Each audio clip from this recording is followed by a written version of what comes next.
Hello friends, இன்றைக்கி வீடியோவில் நம்ம பார்க்க போகிறது நம்மளை சுற்றி பல தரப்பட்ட மனிதர்கள் இருக்காங்க. அவங்கள எப்படி நம்ம தரம் பிரித்து பார்க்கலாம், அது சூப்பராக ஒரு கதை மூலியமாக நம்ம தெரிஞ்சுக்கலாம்.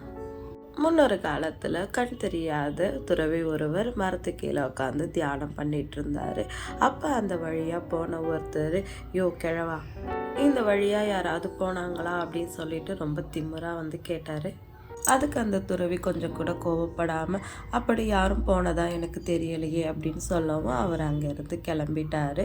அடுத்து வந்தவர், ஐயா இந்த வழியில் யாராவது போனாங்களா, உங்களுக்கு அப்படி ஏதாவது சத்தம் கேட்டுச்சா அப்படின்னு கொஞ்சம் பணிவாக கேட்டார். ஆமாம், இதே கேள்வி கேட்டு கொஞ்சம் நேரம் முன்னாடி ஒருத்தர் போனார் அப்படின்னு அந்த துறவி சொன்னதும், சரி ஐயா நன்றி அப்படின்னு சொல்லிட்டு அவரும் அங்கேருந்து கிளம்பிட்டார். அடுத்ததாக வந்த ஒருத்தர், ஐயா வணக்கம், இந்த வழியாக யாராவது போனாங்களா, உங்களுக்கு ஏதாவது தெரியுமா அப்படின்னு சொல்லிட்டு ரொம்பவே பணிவாக கேட்டார். ஆமாம் அரசரே, முதல்ல ஒரு வீரனும் அடுத்து ஒரு அமைச்சரும் போனாங்க அப்படின்னு சொன்ன உடனே அந்த மன்னர் ரொம்பவே அதிர்ச்சி ஆயிட்டாரு.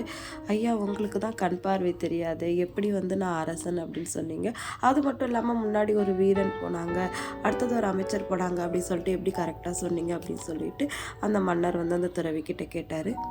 இதற்கு கண் பார்வை எதற்கு மன்னா, ஒருத்தவங்க நம்ம கிட்ட எப்படி பேசுகிறாங்க அப்படிங்கிறத வச்சு அவங்க யார் அப்படிங்கிறத நம்மளால் புரிஞ்சுக்க முடியும் அப்படின்னு சொல்லிட்டு அந்த துறவி சொன்னதும் அந்த மன்னர் அந்த துறவியை வணங்கிட்டு அங்கேருந்து கிளம்பிட்டார்.